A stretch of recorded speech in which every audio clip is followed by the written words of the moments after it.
Oja Nodiachand gi mafamda matam sinajari. Thagachari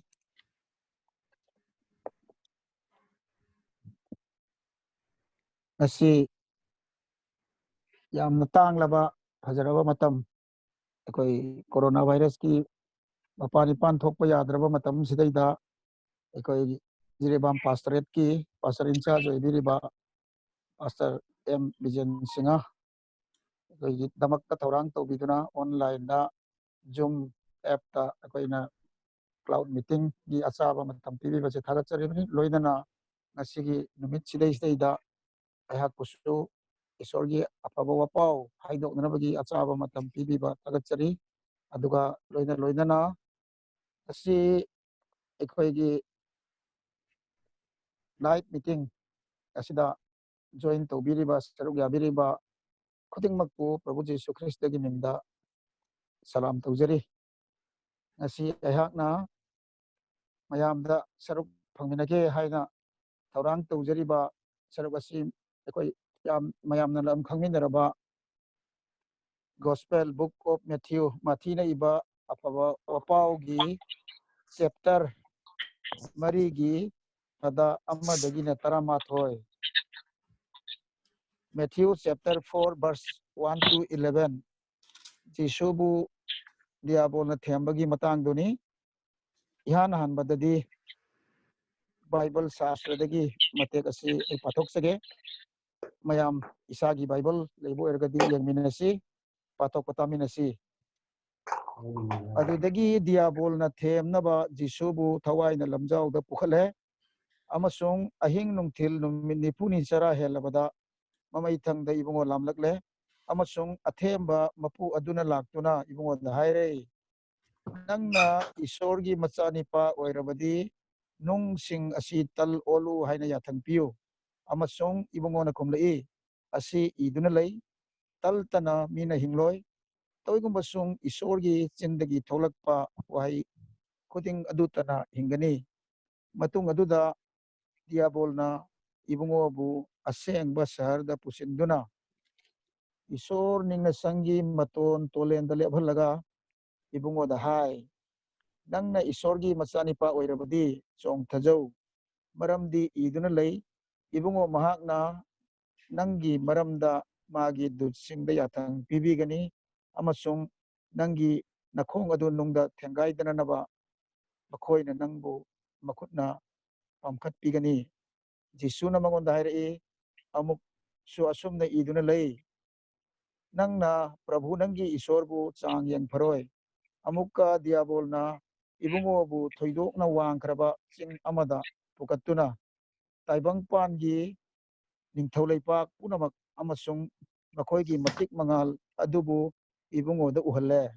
hairaga nangna leitana ibu khurum jaragadi aina punamak asi nangonda pibigani haina hairi maduda Jisuna mangonda hai chatkro saitan maramdi masi iduna lei nangna Prabhu nangi isor adubu khurum jagadabani amasung ibungo mahaktabu ninggadabani adudagi Diabol aduna ibungo bu thadoklami amasung yengu sargadusing nalakladuna ibungo bu thawan torami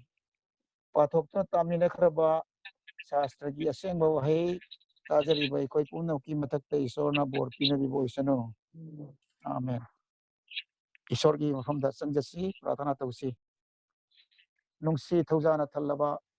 ingamda ngamba hipa ibungo ngasigi fajaraba matam asi ekoi gi damakta ibungo thorang tawibagi damakta Prabhu namu thagatchabani loinana Prabhu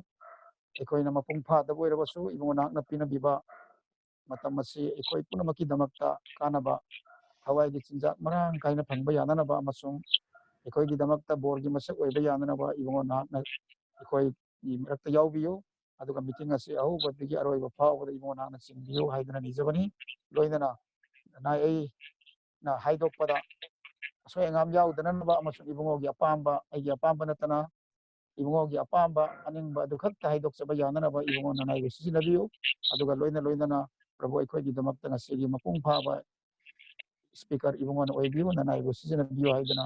haijariba pratana ekoi khudingmak paptagi handokpiriba ईश्वर की अमत तंग मचानी पा कंदी बमा पो प्रभु यीशु क्रिस्त के Ming दा निजबनी आमेन ngасaisu haijare adabu hawu maktada mayambu amuka nauna thagatsari ngasigi parasida patokraba mateksida ikoina ubasi diabol na jisubu thembagi matang duni mipom khudimna christian khudimna khangnaraba yamna kaman oiba du hairiba matang si afaba wapau ma luk tasu adum yawe adabu khajitang हाइबगी मोंग कितंग खेना भाई तारे अदुबु वारी सिदि यावबनी करी करी ओरसु एकोन खंगिना बया बसी प्रभु यीशु Christ असि महात्ना Jordan तुरेंदा बप्ताइज तौरबगी मतुंगदा हुजिके एकोइना पाकिबा माथी chapter मरी अदुगी हेक मथक्ता एकोइना पाबा मतमदा अहोमगी त्राउम दोइदगी अदुम पाथरगा एकोइना उबा फंगबदु यीशु ख्रिस्ट यीशु असि जॉर्डन तुरेंदा जॉन द बप्तिस्टना बप्ताइज लौरे अदुगी मतुंगदा सरगा हांगदोले अदुगा ईश्वरगी थवाइना खुनुगुमना कुमथरक्तुना इबुंगोगी मथक्ता लाइबा अदु उजरे अमसोंग येंगु सरगदगी खोंजेल अमना हाइरई मसी एगी नुंगसिरबा इसा निपानी मंगोंदा अइना यामना पेले हौजिक जिसुगी ओइरिबा फिबमसी अइकोइना अमुतंग यंगमिनसी यहान हानबददी जिसुसी वापाइस तौरे अदुगी मतुंगदा यहान हाना मसिदै सिदै अइकोइना ईश्वरगी मचानिपा हाइबा मिंगथोल फंगबदो अइकोइना उरेसिदा अदुगा अदुगी मतुंगदा दियाबोलना थेमनबा जिसुबु थवाइना लमजाउदा पुखतले है हाइरिबा मतंगसिदा उबसी थेमनबगी दमक्ता जिसुसी लमजाउदा लमहांग इंग्लिश तदी मसी वाइल्डरनेस हाइबनी अदुदी अदुगा बेंगोली ददी अइना येंगबा मतमदा प्रांतोरे हाइना इरमी करी करी ओरसु मसी वाइल्डरनेस हाइबसी कोइना खंगे मसी मी तादबा अदुगा लौ सिंगुबा लेतबा अदुगा मीना लमहांग हाइबा तारे मी तादबा मफम लमहांगनी मदुदा प्रभु यीशुसी उरे अदु हाइरि मफमसी कदाइदनो करिनो अदोमदे कोइना चटलरोइसी अदुबु लमहांगदा लमजाउदा पुखत इबुंगोबु पुरे मदुदा अइकोइना उबा याबसी प्रभु सी करीमता पुदना दुम चटले अदुना पद अनीदा अइकोइना उबा फंगबदी अहिंग नुंगथिल नुमित निफुनी चरा हेलबदा ममई थंगदे इबुंगो लामलगले प्रभु सी कोइना खंगबगुमना सर्गगी फंबाल थादोक लमलगा ताइबंग पांदा मियोइबगी सक्तम लौदुना ताइबंग मियोइबो ओइना मिगी मचानिपा ओइना अइकोइना उबनी अदुना मतंग असिदसु चाद्रदी प्रभुसु लामी अदुना मागसी नुमित निफुनी चरा हेलबददी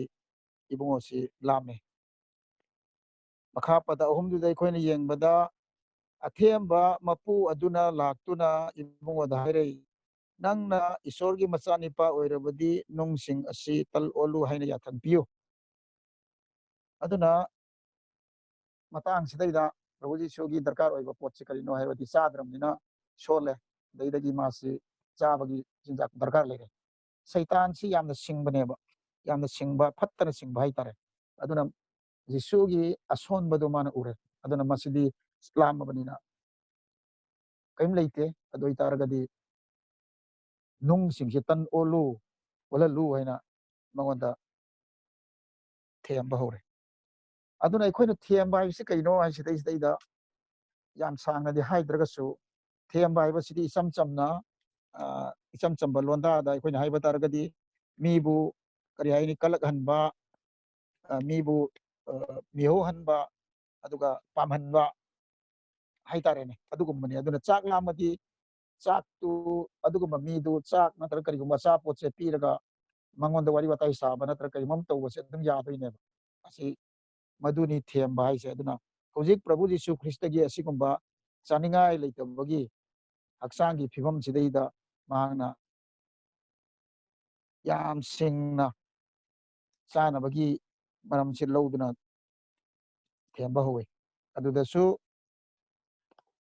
ꯃꯥꯅ ꯍꯥꯏꯕꯒꯤ ꯃꯑꯣꯡꯗꯣ ꯌꯦꯡꯃꯤꯟꯅꯁꯤ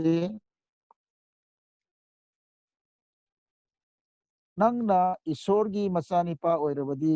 ꯍꯥꯏ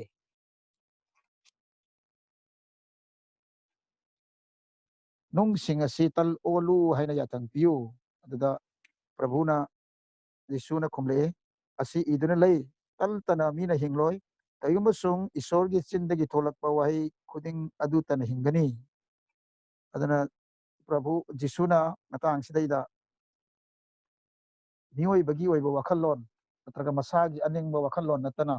ꯁꯥꯁꯇ꯭ꯔꯒꯤ ꯗꯒꯤ ꯃꯥꯅ ꯂꯧꯈꯠꯂꯒ ꯃꯥꯅ ꯍꯥꯏꯕꯅꯦꯕ ꯃꯁꯤ ꯏꯗꯨꯅ ꯂꯩ ꯍꯥꯏꯁꯦ ꯀꯗꯥꯏ ꯏꯔꯤꯅꯣꯗꯣ ꯁꯥꯁꯇ꯭ꯔꯗ ꯇꯜꯇꯅ ꯃꯤꯅ ꯍꯤꯡꯂꯣꯏ ꯀꯩꯒꯨꯝꯕꯁꯨꯡ ꯏꯁꯣꯔꯒꯤ ꯆꯤꯟꯗꯒꯤ ꯊꯣꯛꯂꯛꯄ ꯋꯥꯍꯩ ꯈꯨꯗꯤꯡ ꯑꯗꯨꯇꯅ ꯍꯤꯡꯒꯅꯤ ꯃꯊꯪꯗ ꯃꯉꯥꯗ ꯃꯇꯨꯡ ꯑꯗꯨꯗ ꯗꯤꯌꯥꯕꯣꯜꯅ ꯏꯕꯨꯡꯉꯣꯕꯨ ꯑꯁꯦꯡꯕ ꯁꯍꯔꯗ ꯄꯨꯁꯤꯟꯗꯨꯅ ꯏꯁꯣꯔ ꯅꯤꯡꯅ ꯆꯪꯒꯤ ꯃꯇꯣꯟ ꯇꯣꯂꯦꯟꯗ ꯂꯦꯞꯍꯜꯂꯒ ꯏꯕꯨꯡꯉꯣꯗ ꯍꯥꯏ ꯅꯪꯅ ꯏꯁꯣꯔꯒꯤ ꯃꯆꯥꯅꯤꯄꯥ ꯑꯣꯏꯔꯕꯗꯤ ꯆꯣꯡꯊꯖꯧ ꯃꯔꯝꯗꯤ ꯑꯁꯤ ꯏꯗꯨꯅ ꯂꯩ ꯏꯕꯨꯡꯉꯣ ꯃꯍꯥꯛꯅ ꯅꯪꯒꯤ ꯃꯔꯝꯗ ꯃꯥꯒꯤ ꯗꯨꯠꯁꯤꯡꯗ ꯌꯥꯊꯪ ꯄꯤꯕꯤꯒꯅꯤ ꯑꯃꯁꯨꯡ ꯅꯪꯒꯤ ꯅꯈꯣꯡ ꯑꯗꯨ ꯅꯨꯡꯗ ꯊꯦꯡꯒꯥꯏꯗꯅꯅꯕ ꯃꯈꯣꯏꯅ ꯅꯪꯕꯨ ꯃꯈꯨꯠꯅ ꯄꯝꯈꯠꯄꯤꯒꯅꯤ ꯑꯗꯨꯅ ꯁꯩꯇꯥꯟꯁꯤꯅ ꯍꯥꯏꯔꯤꯕ ꯃꯑꯣꯡꯁꯤ ꯌꯦꯡꯁꯤ ꯅꯪꯅ ꯏꯁꯣꯔꯒꯤ ꯃꯆꯥ ꯑꯣꯏꯔꯕꯗꯤ ꯅꯪꯗꯤ ꯏꯁꯣꯔꯒꯤ ꯃꯆꯥꯅꯤ ꯌꯦꯡꯉꯣ ꯅꯪ ꯁꯤ ꯃꯇꯣꯟꯁꯤꯗꯒꯤꯅ ꯑꯥ ꯃꯈꯥꯗ ꯆꯣꯡꯊꯔꯣ ꯑꯗꯨ ꯆꯣꯡꯊꯔꯁꯨ ꯅꯪ ꯀꯔꯤꯝ ꯇꯧꯔꯣꯏ ꯅꯪꯗꯤ ꯏꯁꯣꯔꯒꯤ ꯃꯆꯥ ꯑꯣꯏꯕꯅꯤꯅ ꯑꯗꯨꯅ ꯏꯁꯣꯔꯅ ꯃꯥꯏ ꯁꯔꯒꯁꯨ ꯁꯤꯡꯊꯥꯔꯒ ꯑꯗꯨꯝ ꯄꯝꯕꯤꯅꯤ ꯈꯣꯠꯄꯤꯅꯤ ꯍꯥꯏꯅ ꯃꯉꯣꯟꯗ ꯍꯥꯏꯕ ꯑꯗꯨꯕꯨ ꯄ꯭ꯔꯚꯨꯅ ꯀꯔꯤ ꯍꯥꯏ ꯖꯤꯁꯨꯅ ꯀꯔꯤ ꯍꯥꯏꯅ ꯈꯨꯝꯒꯦ ꯑꯩꯈꯣꯏ ꯌꯦꯡꯃꯤꯟꯅꯁꯤ ꯖꯤꯁꯨꯅ ꯃꯉꯣꯟꯗ ꯍꯥꯏꯔꯛꯏ ꯑꯃꯨꯛꯁꯨ ꯑꯁꯨꯝꯅ ꯏꯗꯨꯅ ꯂꯩ ꯅꯪꯅ ꯄ꯭ꯔꯚꯨ ꯅꯪꯒꯤ ꯏꯁꯣꯔꯕꯨ ꯆꯥꯡꯌꯦꯡꯈ꯭ꯔꯣꯏ ꯑꯃꯨꯛꯀ ꯗꯤꯌꯥꯕꯣꯜꯅ ꯏꯕꯨꯡꯉꯣꯕꯨ ꯊꯣꯏꯗꯣꯛꯅ ꯋꯥꯡꯈ꯭ꯔꯕ ꯆꯤꯡ ꯑꯃꯗ ꯄꯨꯈꯠꯇꯨꯅ ꯇꯥꯏꯕꯪ ꯄꯥꯟꯕꯒꯤ ꯅꯤꯡꯊꯧ ꯂꯩꯄꯥꯛ ꯄꯨꯝꯅꯃꯛ ꯑꯃꯁꯨꯡ ꯃꯈꯣꯏꯒꯤ ꯃꯇꯤꯛ ꯃꯉꯥꯜ ꯑꯗꯨꯕꯨ ꯏꯕꯨꯡꯉꯣꯗ ꯎꯍꯜꯂꯦ ꯍꯥꯏꯔꯒ ꯅꯪꯅ ꯂꯩꯇꯥꯅ ꯈꯨꯔꯨꯝꯖꯔꯒꯗꯤ ꯑꯩꯅ ꯄꯨꯝꯅꯃꯛ ꯑꯁꯤ ꯅꯪꯉꯣꯟꯗ ꯄꯤꯕꯤꯒꯅꯤ ꯍꯥꯏꯔꯛꯏ ꯃꯇꯥꯡꯁꯤꯗꯩꯁꯤꯗ ꯑꯩꯈꯣꯏꯅ ꯁꯩꯇꯥꯅ ꯄ꯭ꯔꯚꯨ ꯖꯤꯁꯨꯕꯨ ꯊꯦꯝꯕꯒꯤ ꯃꯑꯣꯡꯁꯦ ꯑꯩꯈꯣꯏꯅ ꯎꯔꯦ ꯑꯗꯨꯅ ꯑꯩꯈꯣꯏꯅ ꯈꯪꯕꯁꯤ ꯃꯤꯑꯣꯏꯕꯅ ꯑꯩꯈꯣꯏꯅ ꯊꯥꯖꯕ ꯑꯃ ꯑꯣꯏꯅ ꯃꯤ ꯑꯃ ꯑꯣꯏꯅ ꯑꯩꯈꯣꯏꯅ ꯑꯩꯈꯣꯏꯒꯤ ꯁꯣꯟꯊꯔꯛꯄ ꯃꯇꯝ ꯑꯗꯨꯒ ꯑꯩꯈꯣꯏ ꯄꯥꯡꯒꯜ ꯍꯥꯏꯕꯗꯤ ꯕꯨꯙꯤ ꯄꯥꯡꯒꯜ ꯁꯣꯟꯊꯔꯛꯄ ꯃꯇꯝ ꯅꯠꯇ꯭ꯔꯒ ꯑꯩꯈꯣꯏꯒꯤ ꯆꯥꯅ ꯊꯛꯅꯕꯗ ꯏꯃꯨꯡ ꯃꯅꯨꯡꯗ ꯂꯩꯇ ꯂꯥꯏꯔꯕꯗ ꯑꯅꯥ ꯑꯌꯦꯛꯇ ꯅꯠꯇ꯭ꯔꯒ ꯏꯆꯥ ꯏꯁꯨꯁꯤꯡꯒꯤ ꯍꯥꯛꯇꯛꯇ ꯅꯠꯇ꯭ꯔꯒ ꯏꯃꯨꯡ ꯃꯅꯨꯡꯒꯤ ꯑꯣꯏꯕ ꯐꯤꯕꯝꯗ ꯑꯣꯏꯔꯁꯨ ꯀꯔꯤꯗ ꯑꯣꯏꯔꯁꯨ ꯑꯩꯈꯣꯏꯅ ꯋꯥꯔꯛꯄ ꯃꯇꯝꯁꯤ ꯁꯩꯇꯥꯅ ꯌꯦꯡꯗꯅ ꯑꯗꯨꯝ ꯂꯩꯔꯦ ꯑꯗꯨꯅ ꯃꯗꯨꯗ ꯑꯩꯈꯣꯏꯗ ꯑꯊꯦꯝꯕ ꯃꯌꯥꯝꯁꯤ ꯂꯥꯛꯄꯅꯤ ꯑꯩꯈꯣꯏꯅ ꯌꯥꯝꯅ ꯊꯋꯥꯏꯗ ꯌꯥꯝꯅ ꯀꯜꯂꯤꯉꯩꯗ ꯁꯩꯇꯥꯅ ꯊꯦꯝꯕꯁꯤ ꯑꯩꯈꯣꯏꯗ ꯉꯝꯗꯦ ꯑꯗꯨꯕꯨ ꯑꯩꯈꯣꯏꯅ ꯁꯣꯟꯊꯔꯛꯄ ꯃꯇꯝ ꯍꯥꯏꯕꯗꯤ ꯄ꯭ꯔꯥꯊꯅꯥ ꯇꯧꯕ ꯀꯥꯎꯊꯣꯔꯛꯑꯕ ꯑꯗꯒꯤ ꯕꯥꯏꯕꯜ ꯄꯥꯕꯁꯦ ꯆꯥꯡ ꯅꯥꯏꯔꯛꯇ꯭ꯔꯕ ꯁꯪꯉꯒ ꯄꯥꯕ ꯁꯪꯗ꯭ꯔꯒ ꯇꯣꯛꯄ ꯑꯃꯔꯣꯝꯗ ꯍꯥꯏꯔꯒ ꯁꯩꯇꯥꯅ ꯀꯟꯅ ꯌꯦꯡꯉꯤꯕ ꯌꯥꯝꯅ ꯇꯥꯔꯒꯦꯠ ꯇꯧꯔꯤꯕꯁꯤ ꯀꯅꯥꯅꯣ ꯍꯥꯏꯔꯒꯗꯤ ꯅꯨꯃꯤꯠ ꯈꯨꯗꯤꯡ ꯆꯔꯆ ꯆꯠꯄ ꯕꯥꯏꯕꯜꯁꯨ ꯄꯥꯕ ꯄ꯭ꯔꯥꯊꯅꯥꯁꯨ ꯇꯧꯕ ꯇꯥꯏꯠꯁꯨ ꯀꯠꯄ ꯑꯗꯨꯒ ꯑꯗꯨꯒꯨꯝꯕꯁꯤꯡ ꯑꯗꯨ ꯈꯛꯇ ꯅꯠꯇꯅ ꯅꯣꯃꯤꯅꯦꯜ ꯈ꯭ꯔꯤꯁꯇꯤꯌꯥꯟ ꯍꯥꯏꯕꯗꯤ ꯈ꯭ꯔꯤꯁꯇꯤꯌꯥꯟ ꯑꯃ ꯑꯣꯏꯅ ꯃꯥꯒꯤ ꯃꯊꯧꯗꯤ ꯑꯗꯨꯝ ꯂꯣꯏ ꯇꯧꯕ ꯃꯤꯅꯗꯤ ꯈ꯭ꯔꯤꯁꯇꯤꯌꯥꯟꯅꯤ ꯑꯗꯨꯝ ꯍꯥꯏꯕ ꯑꯗꯨꯕꯨ ꯃꯥꯒꯤ ꯄꯨꯛꯅꯤꯡꯗꯤ ꯂꯥꯞꯅ ꯖꯤꯁꯨꯗꯒꯤ ꯂꯩꯕ ꯃꯤꯁꯤꯡ ꯑꯁꯤꯕꯨꯗꯤ ꯃꯥ ꯊꯣꯛꯑꯣꯏꯗ꯭ꯔꯕꯅꯦꯕ ꯑꯃꯔꯣꯝꯗꯗꯤ ꯑꯗꯨꯕꯨ ꯍꯥꯏꯔꯤꯕ ꯑꯗꯨꯒꯨꯝꯕ ꯃꯤꯁꯤꯡ ꯑꯗꯨꯗꯒꯤ ꯀꯅꯥꯒꯨꯝꯕꯒꯤ ꯊꯃꯣꯏꯗ ꯏꯁꯣꯔꯅ ꯊꯕꯛ ꯇꯧꯕꯤꯔꯒ ꯄꯨꯛꯅꯤꯡꯁꯤꯗꯩꯗ ꯑꯩ ꯋꯥꯄꯥꯎ ꯁꯟꯗꯣꯛꯄ ꯆꯠꯀꯦ ꯄꯥꯁꯇꯔꯒꯤ ꯃꯇꯦꯡ ꯄꯥꯡꯒꯦ ꯉꯁꯤꯗꯤ ꯇ꯭ꯔꯦꯛ ꯌꯦꯟꯕ ꯆꯠꯀꯦ ꯑꯗꯨꯒ ꯑꯁꯨꯃꯥꯏꯅ ꯁꯤꯡꯂꯨꯞꯀꯤꯗꯃꯛꯇ ꯅꯤꯡꯊꯧ ꯂꯩꯄꯥꯛꯀꯤꯗꯃꯛꯇ ꯑꯩ ꯊꯃꯣꯏ ꯁꯦꯡꯅ ꯊꯕꯛ ꯇꯧꯔꯒꯦ ꯍꯥꯏꯅ ꯅꯤꯡꯂꯛꯄ ꯇꯥꯟꯖꯥꯗꯣ ꯑꯗꯨ ꯃꯇꯝꯗꯨꯗꯩꯗ ꯁꯩꯇꯥꯟꯁꯦ ꯌꯥꯝ ꯈꯥꯡꯉꯝꯗꯦꯕ ꯑꯗꯨꯅ ꯑꯗꯨꯒꯨꯝꯕꯁꯤꯡ ꯑꯗꯨꯗꯩꯗ ꯃꯥꯅ ꯑꯄꯥꯅꯅ ꯄꯨꯝꯅꯃꯛꯇ ꯍꯨꯟꯗꯣꯛꯑꯝꯃꯒ ꯃꯥꯒꯤ ꯃꯌꯥꯝꯗꯣ ꯍꯨꯟꯗꯣꯛꯑꯝꯃꯒ ꯑꯄꯥꯅꯅ ꯃꯗꯨꯗ ꯆꯠꯂꯒ ꯊꯕꯛ ꯇꯧꯒꯅꯤ ꯑꯩꯈꯣꯏꯅ ꯌꯤꯁꯨ ꯈ꯭ꯔꯤꯁꯇꯒꯤ ꯃꯇꯝꯗꯁꯨ ꯋꯥꯔꯤꯗ ꯑꯩꯈꯣꯏꯅ ꯎꯕ ꯐꯪꯕꯗꯣ ꯌꯥꯎ ꯆꯥꯝꯃꯗ ꯑꯃꯈꯛ ꯃꯥꯡꯈꯤꯕꯗꯨꯗꯩꯗ ꯖꯤꯁꯨꯅ 94 ꯑꯗꯨꯝꯕ ꯍꯨꯟꯗꯣꯛꯑꯝꯃꯒ ꯑꯃꯗꯨ ꯊꯤꯕ ꯆꯠꯄꯗꯣ ꯑꯩꯈꯣꯏ ꯅꯤꯡꯁꯤꯡꯉꯦꯗꯅ ꯑꯗꯨꯃꯥꯏꯅ ꯁꯩꯇꯥꯟꯅꯁꯨ ꯃꯤ ꯐꯠꯇꯕ ꯆꯥꯝꯃ ꯂꯩꯕ ꯁꯤꯗꯩꯗ ꯅꯣꯃꯤꯅꯦꯜ ꯑꯣꯏꯅ ꯂꯩꯕ ꯏꯁꯣꯔꯕꯨ ꯀꯌꯥ ꯈꯟꯗꯕ ꯍꯥꯏꯇꯥꯔꯦ ꯑꯁꯣꯟꯕ ꯆꯥꯝꯃ ꯂꯩꯕ ꯁꯤꯗꯩꯗ ꯑꯃꯈꯛ ꯁꯨꯃꯥꯏꯅ ꯇꯧꯗꯅ ꯖꯤꯁꯨꯒꯤ ꯇꯨꯡꯗ ꯀꯠꯊꯣꯛꯄꯒ ꯂꯣꯏꯅꯅ ꯊꯃꯣꯏ ꯁꯦꯡꯅ ꯏꯜꯂꯒꯦ ꯍꯥꯏꯅ ꯊꯣꯛꯂꯛꯄ ꯇꯟꯖꯥꯗꯨꯗ ꯃꯌꯥꯝꯗꯨ ꯊꯝꯃꯒ ꯃꯗꯨꯗ ꯑꯄꯥꯅꯅ ꯍꯦꯛꯇ ꯇꯥꯔꯒꯦꯠ ꯇꯧꯕꯅꯤ ꯑꯗꯨꯅ ꯖꯤꯁꯨꯁꯨ ꯌꯦꯡꯉꯣ ꯏꯍꯥꯟ ꯍꯥꯟꯕꯗ ꯖꯣꯔꯗꯥꯟ ꯇꯨꯔꯦꯟꯗ ꯕꯥꯞꯇꯥꯏꯁ ꯇꯧꯔꯦ ꯑꯗꯒꯤ ꯏꯁꯣꯔꯅ ꯃꯥꯁꯦ ꯑꯩꯒꯤ ꯅꯨꯡꯁꯤꯔꯕ ꯏꯆꯥ ꯅꯨꯄꯥꯅꯤ ꯍꯥꯏꯕꯤꯔꯦ ꯑꯗꯨꯗꯩꯗꯒꯤ ꯑꯃꯨꯛ ꯃꯉꯣꯟꯗ ꯑꯩ ꯌꯥꯝꯅ ꯄꯦꯜꯂꯦꯁꯨ ꯍꯥꯏꯕꯤꯔꯦ ꯑꯗꯨ ꯍꯦꯛ ꯈꯪꯕꯒ ꯁꯩꯇꯥꯟꯁꯤꯅꯁꯨ ꯈꯪꯕꯅꯦꯕ ꯖꯤꯁꯨ ꯈ꯭ꯔꯤꯁꯇ ꯑꯁꯤ ꯀꯅꯥꯅꯣ ꯑꯗꯨꯒ ꯃꯥꯅ ꯇꯥꯏꯕꯪꯄꯥꯟꯁꯤꯗꯩꯗ ꯃꯥꯒꯤ ꯃꯤꯁꯟꯁꯦ ꯀꯔꯤꯅꯣ ꯍꯥꯏꯕꯁꯤ ꯃꯥꯁꯨ ꯈꯪꯕꯅꯦꯕ ꯑꯗꯨꯅ ꯃꯗꯨꯒꯤ ꯃꯤꯁꯟꯗꯣ ꯃꯄꯨꯡ ꯐꯥꯕꯁꯤ ꯃꯥꯅ ꯄꯥꯝꯗꯦ ꯑꯗꯨꯅ ꯖꯤꯁꯨ ꯈ꯭ꯔꯤꯁꯇ ꯑꯁꯤ ꯑꯗꯨꯒꯨꯝꯕ ꯇꯥꯟꯖꯥꯗꯨꯗꯩꯗ ꯃꯥꯕꯨ ꯊꯦꯝꯗꯣꯛꯅꯅꯕꯒꯤꯗꯃꯛꯇ ꯂꯥꯛꯄꯅꯤ ꯃꯇꯥꯡꯁꯤꯗ ꯑꯩꯈꯣꯏꯅ ꯎꯕꯁꯤ ꯅꯤꯐꯨꯅꯤ ꯍꯥꯏꯕꯗꯨ ꯑꯩꯈꯣꯏꯅ ꯍꯧꯖꯤꯛ ꯃꯃꯥꯡꯗ ꯎꯈꯤꯕꯅꯤ ꯅꯤꯐꯨꯅꯤ ꯍꯥꯏꯕꯁꯤ ꯑꯍꯤꯡ ꯅꯨꯡꯊꯤꯜ ꯅꯨꯃꯤꯠ ꯅꯤꯐꯨꯅꯤ ꯍꯥꯏ ꯑꯩꯈꯣꯏꯒꯤ ꯕꯥꯏꯕꯜ ꯁꯥꯁꯇ꯭ꯔꯗ ꯅꯤꯐꯨꯅꯤ ꯍꯥꯏꯕꯁꯤ ꯑꯩꯈꯣꯏꯅ ꯌꯥꯝꯅ ꯎꯔꯦ ꯀꯗꯥꯏꯗ ꯎꯔꯦ ꯍꯥꯏꯔꯗꯤ ꯃꯃꯥꯡꯉꯩꯗ ꯏꯁ꯭ꯔꯥꯏꯜ ꯃꯆꯥꯁꯤꯡꯅ ꯂꯝꯍꯥꯡꯗ ꯆꯠꯄꯒꯤ ꯃꯇꯥꯡ ꯑꯗꯒꯤ ꯅꯣꯋꯥꯒꯤ ꯃꯇꯝꯗꯁꯨ ꯑꯍꯤꯡ ꯅꯨꯡꯊꯤꯜ ꯅꯣꯡ ꯂꯦꯞꯇꯅ ꯆꯨꯔꯒ ꯏꯁꯤꯡ ꯆꯥꯎꯗꯨꯅ ꯍꯤꯖꯥꯎ ꯑꯗꯨꯒꯤ ꯃꯅꯨꯡꯗ ꯅꯣꯋꯥ ꯑꯗꯨꯒ ꯃꯥꯒꯤ ꯏꯃꯨꯡ ꯃꯅꯨꯡꯅ ꯈꯥꯡꯈꯤꯕ ꯑꯗꯨꯒꯤ ꯃꯊꯪꯗ ꯇꯣꯉꯥꯟ ꯇꯣꯉꯥꯟꯕ ꯃꯐꯝꯗ ꯑꯩꯈꯣꯏꯅ ꯅꯨꯃꯤꯠ ꯅꯤꯐꯨꯅꯤꯒꯤ ꯅꯨꯃꯤꯠ ꯑꯃꯁꯨꯡ ꯆꯍꯤ ꯅꯤꯐꯨꯁꯤ ꯎꯕ ꯐꯪꯉꯦ ꯑꯗꯣ ꯀꯔꯤꯅꯣ ꯅꯤꯐꯨꯁꯤꯅ ꯑꯩꯈꯣꯏ ꯏꯟꯗꯤꯀꯦꯠ ꯇꯧꯔꯤꯁꯤ ꯀꯔꯤꯅꯣ ꯍꯥꯏꯁꯨ ꯑꯩꯈꯣꯏꯅ ꯃꯃꯥꯡꯉꯩꯗꯁꯨ ꯄꯥꯁꯇꯔꯁꯤꯡꯗꯒꯤ ꯁ꯭ꯄꯤꯀꯔꯁꯤꯡꯗꯒꯤ ꯇꯣꯉꯥꯟ ꯇꯣꯉꯥꯟꯅ ꯑꯩꯈꯣꯏꯅ ꯃꯁꯤꯁꯨ ꯇꯥꯔꯦ ꯑꯗꯨꯗ ꯑꯩꯈꯣꯏꯅ ꯈꯪꯕ ꯌꯥꯕꯁꯤ ꯍꯥꯏꯔꯤꯕ ꯅꯤꯐꯨꯅꯤꯁꯤ ꯆꯥꯡ ꯌꯦꯡꯕꯒꯤ ꯃꯇꯝ ꯇꯦꯁ ꯄꯤꯔꯤꯌꯣꯠ ꯅꯠꯇ꯭ꯔꯒ ꯑꯩꯈꯣꯏꯒꯤ ꯇꯦꯁꯇꯤꯡ ꯄꯤꯔꯤꯌꯣꯠ ꯍꯥꯏꯇꯥꯔꯦ ꯑꯗꯨꯅ ꯃꯩꯇꯩꯅꯁꯨ ꯍꯥꯏꯅꯩꯗꯅ ꯃꯩꯇꯩꯁꯤꯡꯒꯤ ꯄꯥꯎꯔꯧꯗ ꯆꯍꯤ ꯅꯤꯐꯨꯒꯤ ꯇꯥꯡꯐꯝ ꯍꯥꯏꯅ ꯑꯗꯨ ꯅꯤꯐꯨ ꯍꯥꯏꯁꯦ ꯀꯔꯤ ꯍꯥꯏꯅꯣ ꯑꯗꯨꯗꯁꯨ ꯆꯍꯤ ꯅꯤꯐꯨꯒꯤ ꯄꯤꯔꯤꯌꯣꯠꯁꯦ ꯁ꯭ꯋꯥꯏꯁꯤ ꯌꯥꯝꯅ ꯀꯔꯤ ꯍꯥꯏꯅꯤ ꯆꯥꯡꯌꯦꯡ ꯀꯟꯕ ꯃꯇꯝ ꯍꯥꯏꯔꯤꯅꯦꯕ ꯑꯗꯨꯅ ꯑꯁꯤ ꯑꯅꯥ ꯊꯣꯛꯀꯜꯂꯤ ꯑꯗꯒꯤ ꯑꯋꯥ ꯑꯅꯥ ꯊꯣꯛꯀꯜꯂꯤ ꯀꯥꯏꯅ ꯑꯐꯕ ꯂꯣꯟꯗꯗꯤ ꯍꯥꯏꯕ ꯅꯠꯇꯦꯕ ꯃꯥꯅ ꯍꯥꯏꯗꯣ ꯑꯗꯨꯕꯨ ꯑꯩꯈꯣꯏꯒꯤ ꯃꯇꯥꯡꯁꯤꯗꯗꯤ ꯇꯥꯛꯄꯤꯔꯤꯕꯁꯤ ꯃꯧꯁꯤꯅꯁꯨ ꯁꯤꯅꯥꯏ ꯆꯤꯡꯗ ꯑꯁꯨꯃꯥꯏꯅ 10 commandments ꯑꯗꯨ ꯂꯧꯕ ꯃꯇꯝꯗꯨꯗꯁꯨ ꯑꯁꯨꯃꯥꯏꯅ ꯊꯣꯛꯈꯤꯕꯅꯤ ꯄ꯭ꯔꯚꯨ ꯖꯤꯁꯨꯒꯤ ꯃꯇꯝꯁꯤꯗꯁꯨ ꯑꯍꯤꯡ ꯅꯨꯡꯊꯤꯜ ꯅꯤꯐꯨ ꯍꯥꯏꯅ ꯊꯣꯛꯑꯦ ꯅꯨꯃꯤꯠ ꯅꯤꯐꯨꯅꯤ ꯍꯥꯏꯅ ꯑꯗꯨꯅ ꯃꯁꯤ ꯄ꯭ꯔꯚꯨ ꯖꯤꯁꯨ ꯈ꯭ꯔꯤꯁꯇꯒꯤꯗꯃꯛꯇꯗꯤ ꯃꯁꯤ ꯃꯥꯒꯤ ꯆꯥꯎꯔꯕ ꯏꯁꯣꯔꯒꯤ ꯃꯄꯥ ꯏꯁꯣꯔꯒꯤ ꯌꯥꯊꯪ ꯍꯥꯏꯕ ꯇꯥꯔꯦ ꯄꯥꯄꯤꯁꯤꯡꯕꯨ ꯄꯥꯞꯇꯒꯤ ꯍꯟꯗꯣꯛꯄꯤꯅꯅꯕ ꯀꯟꯕꯤꯅꯅꯕ ꯂꯣꯝꯕ ꯅꯥꯏꯗꯕ ꯃꯥꯒꯤ ꯄꯤꯕꯤꯅꯅꯕ ꯍꯤꯡꯕ ꯄꯤꯕꯤꯅꯅꯕ ꯑꯇꯦ ꯑꯁꯣꯟ ꯑꯅꯥꯁꯤꯡ ꯄꯣꯛꯂꯩꯗꯒꯤ ꯃꯤꯠ ꯇꯥꯡꯕ ꯈꯣꯡ ꯇꯦꯛꯄꯁꯤꯡ ꯑꯁꯤꯕꯁꯤꯡ ꯍꯤꯡꯒꯠꯍꯟꯕꯤꯗꯨꯅ ꯑꯁꯨꯃꯥꯏꯅ ꯃꯥꯒꯤ ꯇꯧꯒꯗꯕ ꯌꯥꯝꯅ ꯆꯥꯎꯔꯕ ꯃꯤꯅꯤꯁꯇ꯭ꯔꯤ ꯑꯁꯤꯒꯤꯗꯃꯛꯇ ꯃꯥꯒꯁꯨ ꯍꯥꯏꯔꯤꯕ ꯑꯁꯤꯒꯨꯝꯕ ꯅꯤꯐꯨꯅꯤ ꯑꯁꯤ ꯃꯥꯒꯤꯁꯨ ꯆꯥꯡꯌꯦꯡ ꯑꯁꯤ ꯃꯥꯅ ꯊꯦꯡꯅꯕꯅꯤ ꯃꯁꯤꯗ ꯏꯁ꯭ꯔꯥꯌꯦꯜꯒꯤ ꯃꯆꯥꯁꯤꯡꯅꯗꯤ ꯁꯥꯡꯈ꯭ꯔꯕ ꯃꯇꯝ ꯂꯝꯍꯥꯡꯗ ꯆꯠꯄ ꯑꯗꯨꯗ ꯃꯣꯏꯁꯨ ꯊꯦꯡꯅꯔꯦ ꯑꯋꯥ ꯑꯅꯥ ꯃꯌꯥꯝ ꯊꯦꯡꯅꯔꯦ ꯑꯗꯨꯕꯨ ꯃꯣꯏ ꯍꯥꯏꯕ ꯏꯟꯈꯤꯗꯦ ꯏꯁꯣꯔꯒꯤ ꯅꯤꯡꯕꯒꯤ ꯋꯥꯡꯕꯗ ꯃꯁꯥꯒꯤ ꯑꯅꯤꯡꯕꯗ ꯆꯠꯇꯨꯅ ꯃꯈꯣꯏꯅ ꯀꯅꯥꯟ ꯂꯩꯕꯥꯛꯇ ꯂꯣꯏꯅꯃꯛꯅ ꯆꯪꯕ ꯉꯝꯈꯤꯗꯦ ꯑꯗꯨꯕꯨ ꯄ꯭ꯔꯚꯨ ꯖꯤꯁꯨ ꯈ꯭ꯔꯤꯁꯇꯅꯗꯤ ꯍꯥꯏꯔꯤꯕ ꯑꯁꯤ ꯃꯄꯥꯒꯤ ꯑꯅꯤꯡꯕꯗ ꯂꯩꯗꯨꯅ ꯑꯗꯨꯒ ꯃꯥꯒꯤ ꯉꯁꯥꯏꯒꯤ ꯃꯤꯁꯟꯗ ꯁꯨꯡꯀꯥꯎ ꯀꯥꯎꯗꯕꯤꯗ ꯑꯗꯨꯝ ꯅꯤꯡꯁꯤꯡꯉꯒ ꯃꯄꯥꯒꯤ ꯅꯤꯡꯕꯗꯨ ꯑꯔꯣꯏꯕ ꯃꯇꯝ ꯐꯥꯎꯕꯗ ꯃꯍꯥꯛꯅ ꯑꯋꯥꯕ ꯈꯥꯡꯗꯨꯅ ꯃꯗꯨꯕꯨ ꯉꯝꯗꯨꯅ ꯏꯟꯈꯤꯕꯅꯤ ꯑꯗꯨꯒ ꯁꯤꯗꯩꯁꯤꯗ ꯑꯩꯈꯣꯏꯅ ꯈꯪꯃꯤꯟꯅꯕ ꯌꯥꯕ ꯑꯃꯁꯨ ꯍꯥꯏꯗꯤ ꯑꯩꯈꯣꯏ ꯈꯨꯗꯤꯡꯃꯛꯁꯦ ꯑꯩꯈꯣꯏ ꯈꯨꯗꯤꯡꯃꯛ ꯑꯁꯤ ꯕꯥꯏꯕꯜ ꯁꯥꯁꯇ꯭ꯔ ꯑꯗꯨꯒꯨꯝꯕ ꯃꯐꯝ ꯑꯃꯗ ꯑꯍꯥꯟꯕ ꯄꯤꯇꯔ 5:9-9 ꯑꯩ Bible amamam phaklerdi matamse tenbanina ai adum haijarage aikoibu sathokadabagi namakta nongsana roaring lion haidana aikoibu sathokadabagi ngaiduna lei haiba padase aikoina uba phangmani ahanba Peter paduk manga padani pat dudaida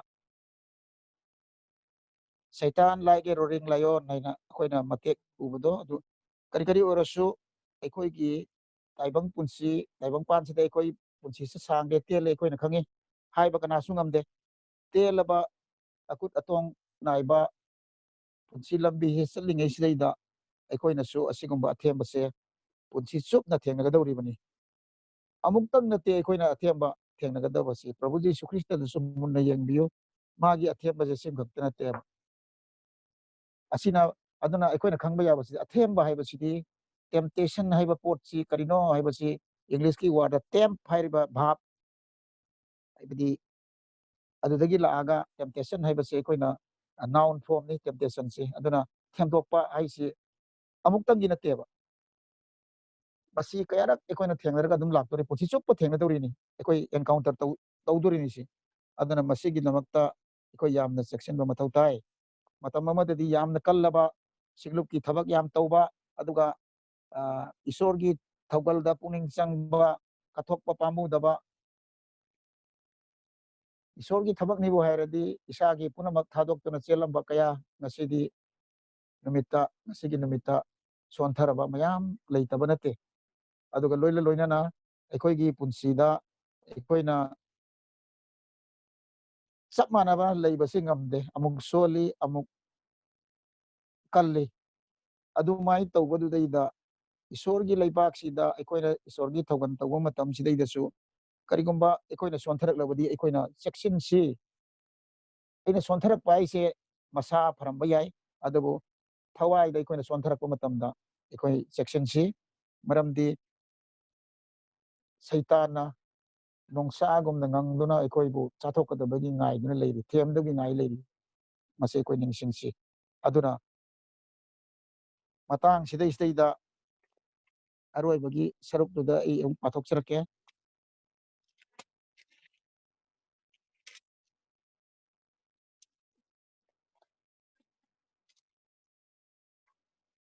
matang sida Jisuna mangonda hai satkhro Satan maramdi asi iduna lei nangna Prabhu nangi isor adabu khurumjagadabani amasung ibungo mahakta dabu ninggadabani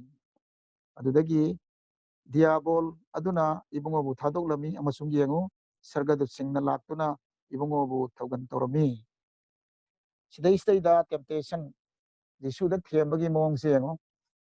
magi hakchang ga mari leinaba chinjak ta ye theme adudagi nang mathakdai chongthau haidana magi kari haine nang chongthau kaim toroi isorna magi sargadu thabir aga soidana nangu pamkhatpigani adana nakongna khujute oi kaimta toroi nungda thengairoi nang chongthau haina adana magi pukningda attack tawre aroibadadi mana kadai tawre aikoina khangbagumna isorna aikoida piba commandment sing ariba walemna bada phangba nangna nangi Prabhubu ai nataba atopa lai khurumba yade haina hairini adu hojik sidaida directly mana nang taibang pana pumbasi uhalle kan sidaida nangna ingonda khu leitana ibu khurum jargadi hairiba punamakse ai nangonda pibini haina magna sargagi sembi bamapu ipa isor du nataba Satan sibu khurumdana ba monda haiba hobane adana monda thembasi yamna achau chauba thembani adana ikoi punsida athemba kaya lakpa yai laiba athemba singdugi manungda kharadi ikoina yes nasidi yam ilai lai bane khanbasu yai adubu athemba kharadi asuki matik chauba yai madudi ikoigi thawai gi oiba punsida akaiba tohanba haiba tare Satan bu khurumba se lai murti isor hairini lai murti khurumba yade aduna lai murti haidi kaino haibugi matang sakhadi yam sangrani aduna lai murti khurumba yade haida lai murti khurumagadi isor haiba indabani aduna ikoina hairiba ai natana atopa khoiramba yade hairingaida hojiki diabol sina di haire yangon mayam si uredana se ꯁꯤ ꯂꯣꯏꯅ ꯑꯩ ꯅꯉꯣꯟꯗ ꯄꯤꯕꯤꯒꯦ ꯇꯧꯕꯇꯕꯨ ꯅꯪꯅ ꯑꯩꯉꯣꯟꯗ ꯈꯨ ꯂꯩꯇꯥꯅ ꯈꯨꯔꯨꯝꯖꯒꯗꯕꯅꯤ ꯍꯥꯏꯅꯦ ꯑꯗꯨ ꯖꯤꯁꯨꯅ ꯌꯥꯝꯅ ꯐꯖꯅ ꯄꯥꯎꯈꯨꯝ ꯄꯤꯕꯤꯔꯦ ꯁꯥꯁꯇ꯭ꯔꯗꯒꯤ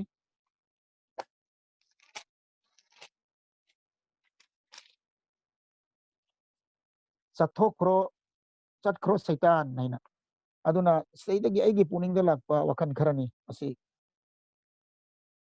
karigumba athemba kharadadi aikoi yam section ba mathau ta wasi karino haibada prathana tawraga athemba ni haini ingthana leibana taba khudak da response pi ga daba haibadi chatkro saitan gaisi yamna khudak da response pi rabne ya daba themak pase sum khangjen ba nataba khudak ta mana sudden response ma pi bai tar asigumba makhangi athemba kaya lakpa yai aduna aikoi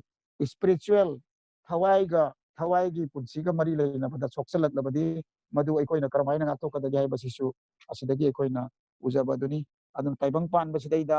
aikoi gi punsi da thengari basidai da mi mayam na haina balai hojiki taibang pan sidadi lanthum leiraga chaba watraga lanthum leiraga sel yam pairaga yare loire haina adubu aduna yade sel na su yade hojik lamang du da sel na kai doruni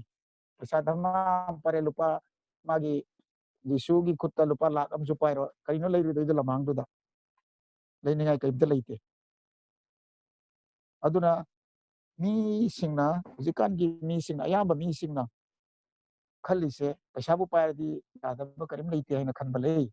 adubu masi bible shastra de koina uba phambasi masi yade aduna isor nai mana hairineba bible ta pirineba chaba thakpa watrasu senthum yam leirasu aduga asi maksina yade adubu taltana mi hingba yaroi adubu isorgi wahai nani haina haibado aduna hairibasi ekoina ekoigi puchida uba phangbaduni aduna loisilakpa sidaida ekoina sumaina ina aikoi point khara thamjage aikoigi asonmada thamdokdanabagi damakta diabolna ngairi aikoi cheksinna prabhuda leisi ani subadadi प्रार्थना लोइनना नुमित खुदिंगी Bible पाबसी काउरोइसी अहुम सुबदा अखोई प्रभुना कौबीबा अखोईबु प्रभुना कौबीरीबा कौबीबगी मकौ अदु मुन्ना सेंगना खंगजदुना थौगल तौरसी मरी सुबदा प्रभुगी थौगलदा shortcut नत्रगा compromise नचिंबा असी अखोई तौरोइसी इलोय लोयबदा प्रभुगी थौगल हरावना थमोय सेंगना अथेंबबु ngamduna lanthokchaduna tawba ngamnanaba aikoi mayamgi mathakta isorna bor pinabi boisinu amen